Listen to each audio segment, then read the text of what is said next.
Please. Call to order. Start with the Pledge of Allegiance. Allegiance to the flag of the United States of America, and to the republic for which it stands, one nation, under God, indivisible, with liberty and justice for all. Roll call. Chairman Cornaro. Here. Commissioner Bailey. Here. Commissioner Beach. Here. Commissioner Arsonwoods. Here. Commissioner Erickson. Here. Okay, so we have to read the legal notice that was published on the website and in the paper. So, public hearing of the Charter Revision Commission will be held on Tuesday, May 31st, 2022 in the Town Council Chambers, Berlin Town Hall, 240 Kinston Road, Berlin, Connecticut, at 6 p.m. for the purpose of receiving both written and verbal comments of all interested citizens of Berlin regarding the proposed charter revision. Dated at Berlin, Connecticut, this 19th day of May 2022. Chairman, you have two people who have signed up so far. My legs arms are not long enough. Can you pass that down? Thank you.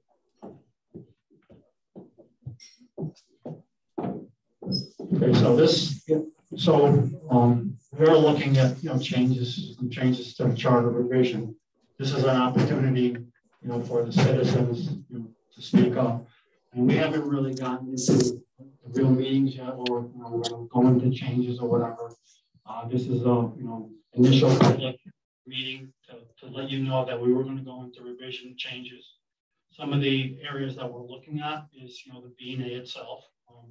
B&A has had some substantial losses throughout the last few years. So we want some flexibility to look at the charter and look at the language in the charter to see if we can make some changes to maybe reduce some of those financial losses or restructure the B&A appropriately. The other area that we're looking at is normally when we hire a town manager, the town manager has to be a resident of the town. It's been challenging for us. We're a very small town. So it's challenging for us to get somebody that lives in town, Berlin. So we want to lift that restriction and allow the town manager to live outside of Berlin. And it gives us a bigger population to look at, talent outside of Berlin. The other area that was mentioned in our last meeting is also to provide more flexibility on deadline for commission and committee appointments. Right now, everybody has to be appointed to a committee or commission by sometime in January, and it's just impossible because we can't even fill some of the spots. So we want some flexibility with respect to changing some of the dates, some of the guidelines for that. The other area is the town manager is also looking for some flexibility in purchasing and bids.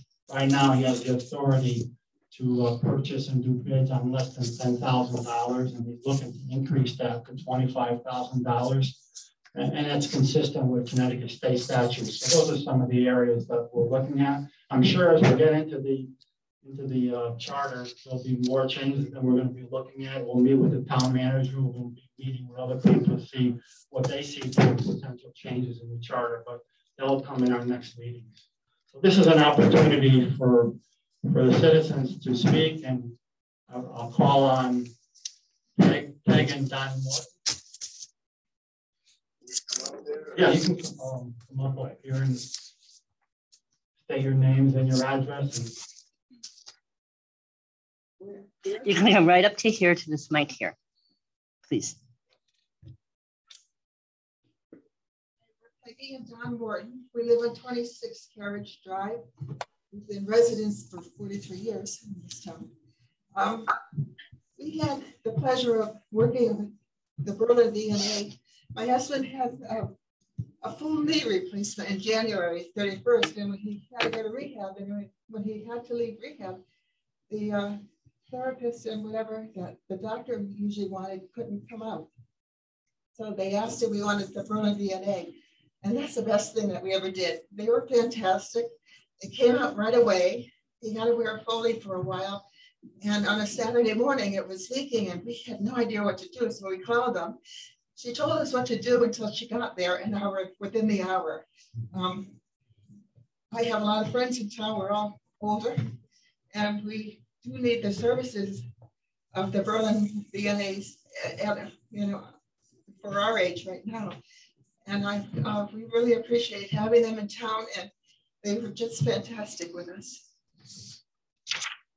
I think she said it all. The only thing is we're senior citizens, obviously, and you want to look to the senior citizens for one thing. If we sell our house, they're going to get some young couple with 3 or 4 kids, and that's going to cost a lot of money in the school. But you got to keep everybody happy. You know that. Well, thank you. Thank you. Dan Bobrowski.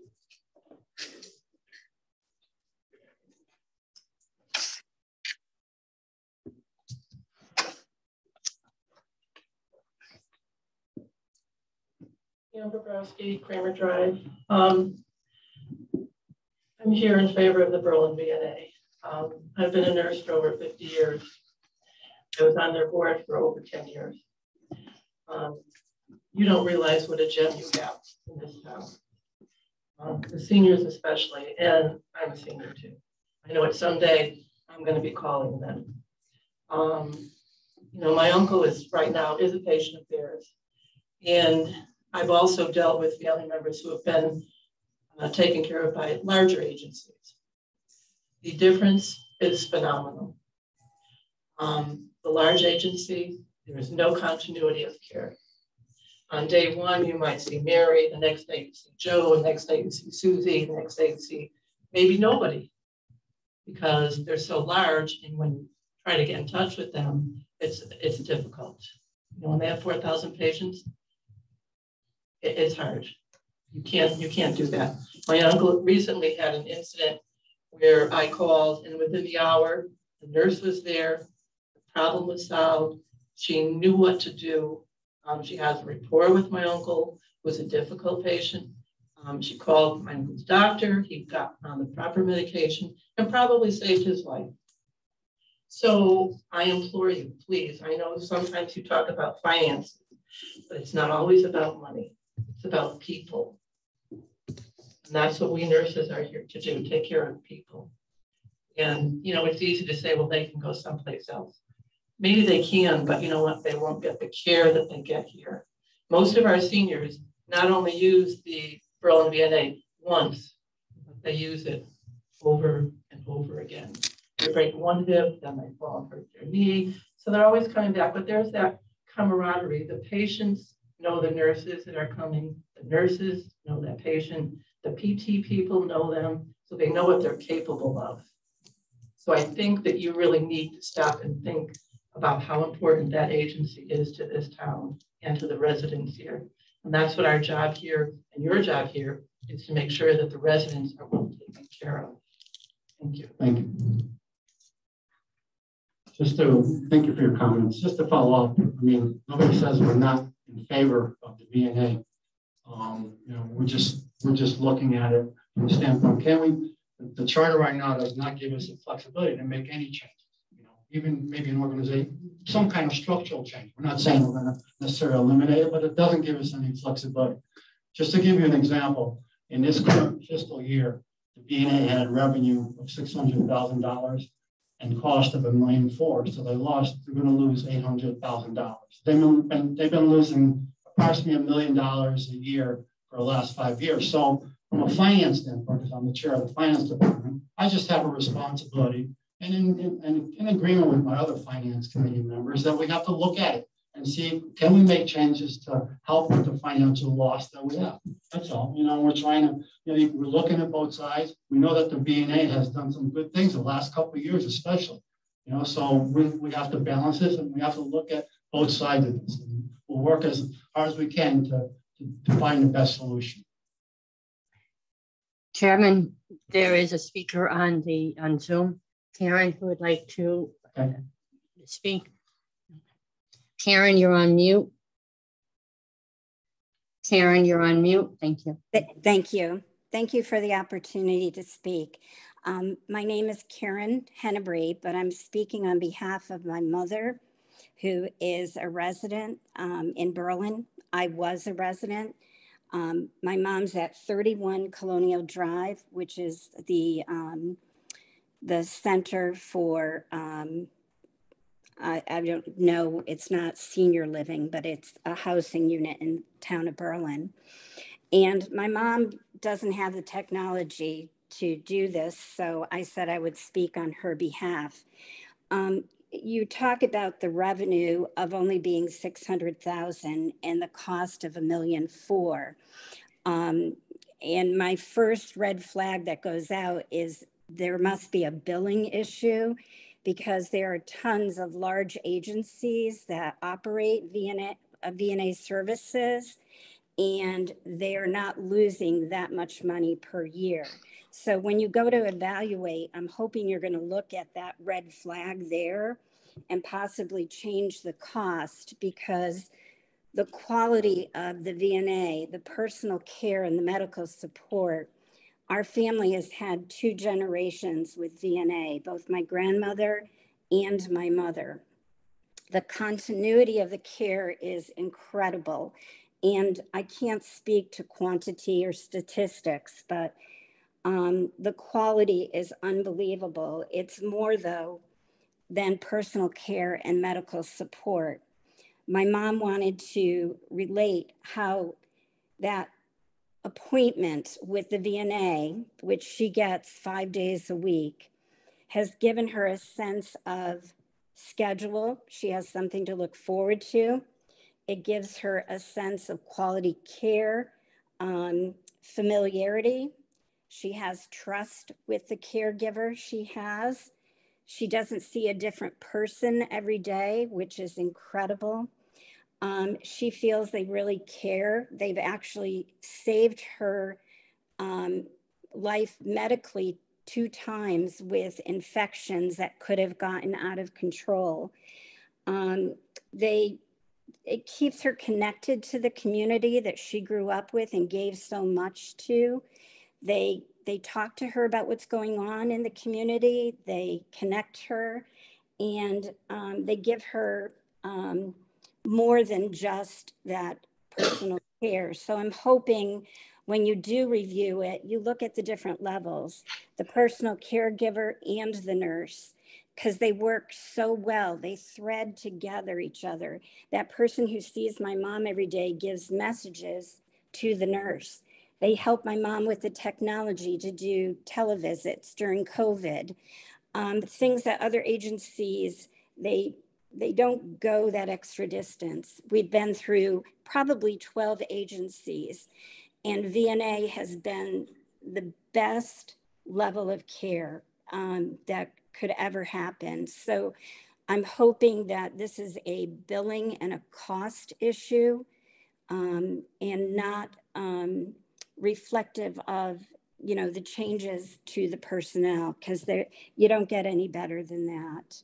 But I appreciate the opportunity to speak on behalf of my mom. Thank you. Peter also would like to speak from, so Peter, you're next. Hi, Peter Cerboso, 158 Elwood Road. I'd like to point the Commission's attention to Chapter 3, Section 9 of the Charter, titled Initiative. In summation, it gives the townspeople the initiative to petition the town council in order to initiate an ordinance. And when you read that section, you will see that there are limitations to it. For instance, you can't have a petition or ordinance to change the tax rate, employees pay, etc. It's more for softer issues, so to speak. But there are 2 things in that section I'd like for you guys to consider. The first being that there is a 5% requirement, or petition to 5% of the electors in the town to sign a petition and then get it certified by the town clerk to bring to the town council. I would request that that number be lowered to approximately 3%. And I say that because we have the ability to elect people or nominate them in this town with 1% of the vote. And through this petition process, the petition still needs to go to the town council. And then again, if the town council does not approve it, needs to go to a vote to the general populace. So there are safeguards in place. Secondarily, and a bit more pertinently, when in that section, you will see that a petition, if if it's forced to go to a special election, it has to go within 4 months of when the town, or when it is certified by the town clerk, if there is an election within 4 months. My point is that perhaps that should be extended to 6 months, regardless of whether you change that 5% number or not. The reason I say that is because although the chances of a petition being brought up and going to an election is rare, that 4-month window leaves the town open to the chance of being forced to have a special election just for an ordinance change, which is a cost, which is labor intensive, which requires expenditure, et cetera, that may be unnecessary. If you were to bump that 4-month requirement to 6 months, it would essentially be whenever a petition reaches that point, it would either go to a municipal or general election in November, or be lumped in with our budgetary referendum that we have every April, thus eliminating the slight chance that we're forced to have a special election for a single ordinance issue. That's all I have. Thank you.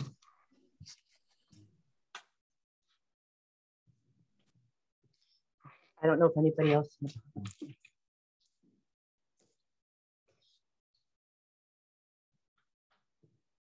Jerry Paradis, 164 Vineyard Drive.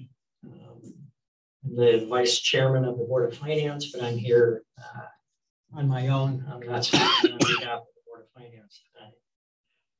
I have a couple of items that I'd like to just throw out there for your suggestion as we go along. The first is the VNA. I think that a revision is needed here to address the budgetary strain that the VNA puts on the town.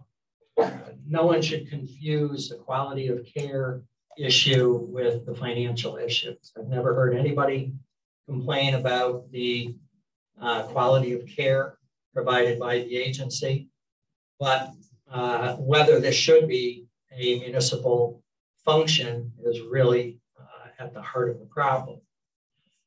Many years ago, there were many VNAs run by municipalities in Connecticut. Over the years, all but 2 or 3 have gone out of business. I think most of them have realized that it's a business that is, and it is a business that is very difficult to maintain and operate on a break-even basis even. In our setting, it has not been financially viable for years and years and years.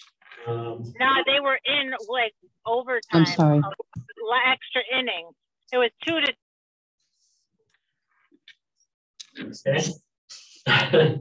The Board of Finance has been trying to address the budgetary shortfall of this agency for the last 5 years. It basically has shown that the operation is not capable of operating at a break-even level.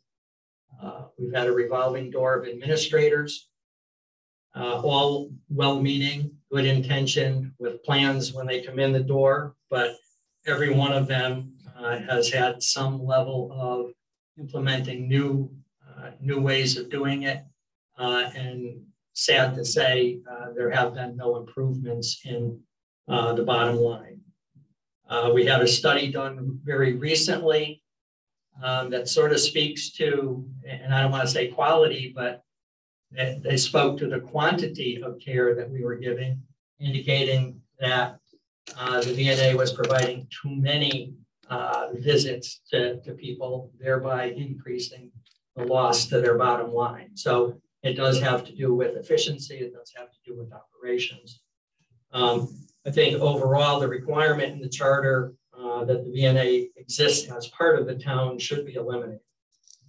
An alternative to elimination would be to remove the restrictive language in section 817-3 that some have said mandates that the VNA provide a wide range of services.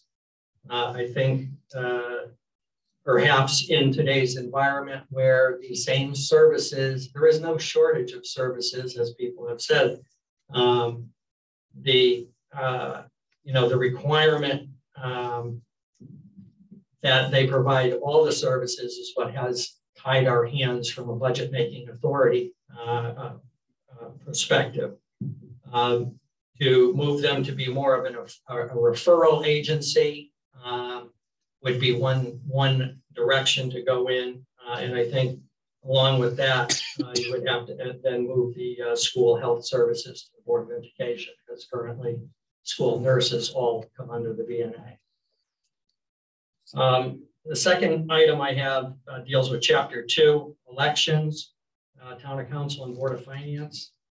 My suggestion here would be to remove the requirement that there be no more than 3 members of a political party being able to serve at the same time. Currently, there's 6 members of the Board of Finance, 6 members of the council, and our minority representation rules say that there should be 3. Well, this has the effect of if there are no independent candidates or third-party candidates, whoever is put up for those open slots by the Democratic Town Committee and Republican Town Committee, those people will be elected, right? Because there is no competition. The only competitive seat we have is for mayor. He's really the only one who has to go out and campaign.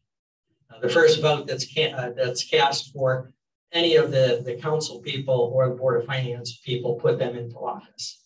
This seems to me not very fair in terms of representation. And I think that either moving the minority representation down to a 2 or a 1, I don't know what the statute says on this. I know there are certain minority representation rules. I don't know if it applies in at-large elections as we have them or not, but I think it would be good to get this into a position where people are actually picking the people to serve on the Board of Finance and the council, not just having them de facto picked by the town committees. The fourth item deals with the Board of Finance duties, and I have been vice chair for 5 years on the Board of Finance. This may be a surprise, but I'm suggesting to you that you eliminate the Board of Finance.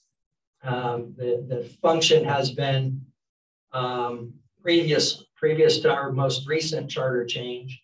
The function of budget adoption and everything that the Board of Finance does was handled by the town council.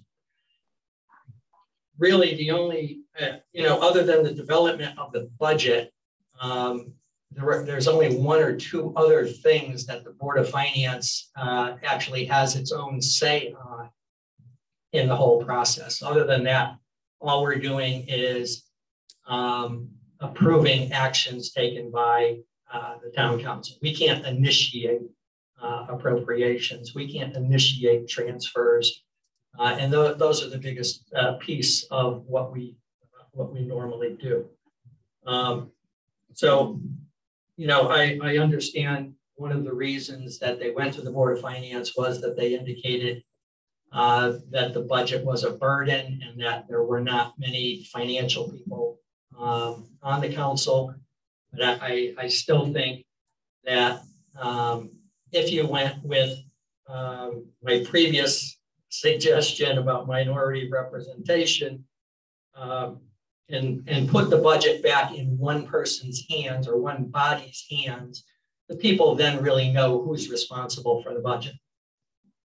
Right? There's no doubt. And if they don't like that, they don't like the budget and they want to make a change, then the next election will take care of that. But I think at this point, the processes are not that significant for what the Board of Finance has to do other than the budget to really say that we need to have a Board of Finance. Thank you. Am I permitted a question? Let me just respond first. So thank you for your comments, Jay. I'm not going to get into the debate about the Board of Finance, but I think Board of Finance has been valuable throughout the budget process, which takes a substantial amount of time and provide the right guidance to the town council and to the town manager and to the other departments. I think the other thing is that, including yourself, we've provided some good guidance on other areas with respect to, other areas in the finance arena. So I'm surprised that someone like you, who's provided some really valuable, guidance to the other, departments or whatever, would say, let's eliminate the Board of Finance. But that's okay. I understand the point of view. So thank you. Just a simple little question, and Jerry, I appreciate your comments this evening. It sounds like you had served on the Board of Finance for several years. I was just curious what your professional background was. Are you bringing financial knowledge into that committee that you helped serve on? I'm a retired CPA. I worked as a municipal auditor my entire career, 40 some odd years. The town of Berlin was one of my clients for 32 years. I did the independent audit of the town's finances for that time. So I've worked on probably about 60 or 70 of the different municipalities in the state of Connecticut over that period from 1978 till the beginning of this year when I retired. Thank you. I appreciate that background.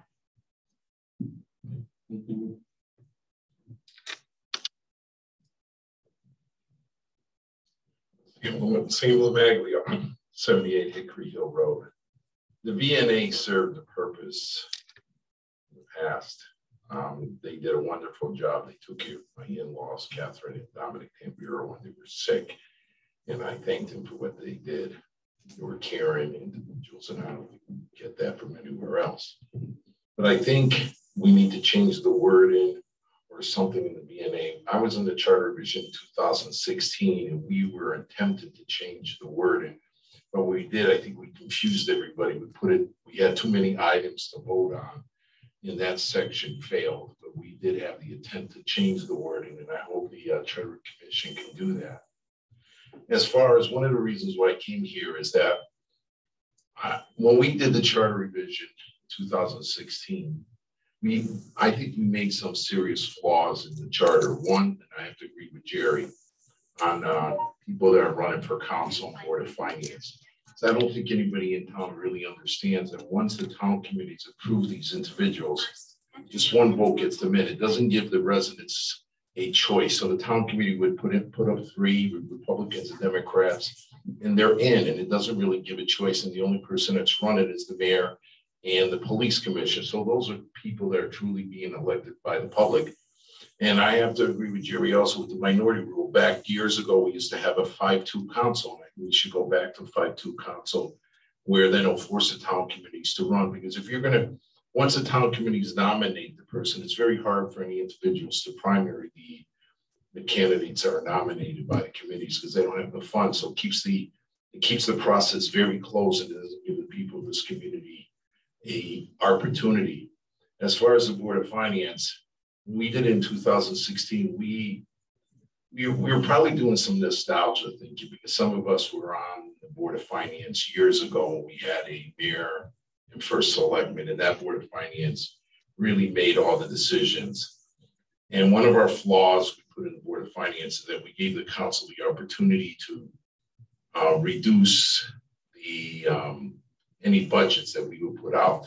So if the Board of Finance put out a $40 million budget or whatever, the council could just come in and reduce it. And they have 5 days. They really didn't have the opportunity. So in retrospect, I think maybe we should have had a Board of Finance. I think maybe the responsibility should fall on the council.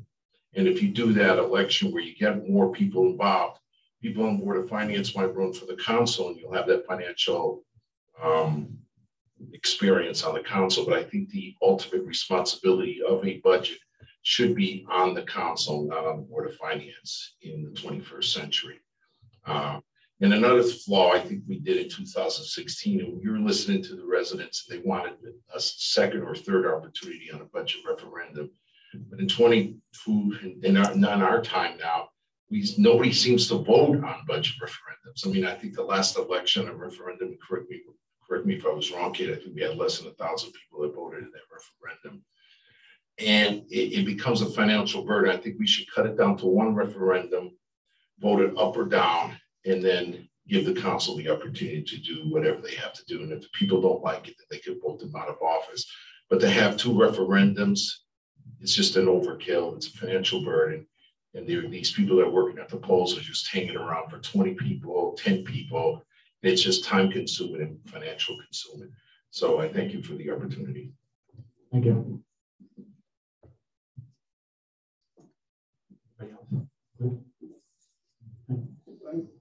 Yeah.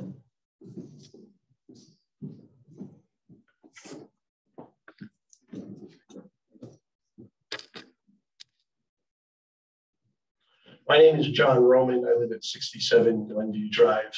I'm the current treasurer of the Friends of the Berlin VNA, which is a 501c3 that supports the Berlin VNA with training and some materials. I'm also a past Berlin VNA board member.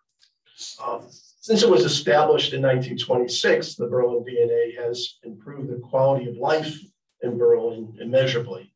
And as home health care has come to be provided more and more by larger and more impersonal providers, the Berlin VNA has provided a high quality alternative to the residents of Berlin that offers more personalized service. Berlin VNA also was a recent recipient of the Home Health Patient Satisfaction Award. Before he passed away in 2019, my dad received services from the Berlin VNA that offered professional, effective service provided by the same familiar face on a consistent basis. The Berlin VNA also provides school nurse service to the schools in Berlin. I'm not sure if that's part of the reason for the loss that's showing. I'm not sure if they're reimbursed for that in their budget. But overall, I believe it would be a mistake to take this local healthcare alternative away from Berlin residents. And I think we should look for ways to continue the service, but also admittedly reduce the losses. Thank you. Thank you.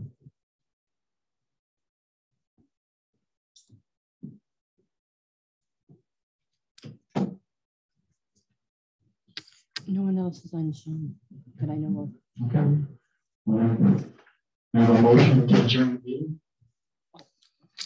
Let me just check. Anybody on Zoom want to speak? I just want to make sure. Okay. Motion for adjournment. Motion. Second. In favor? Aye. Thank you, everybody. Thank you.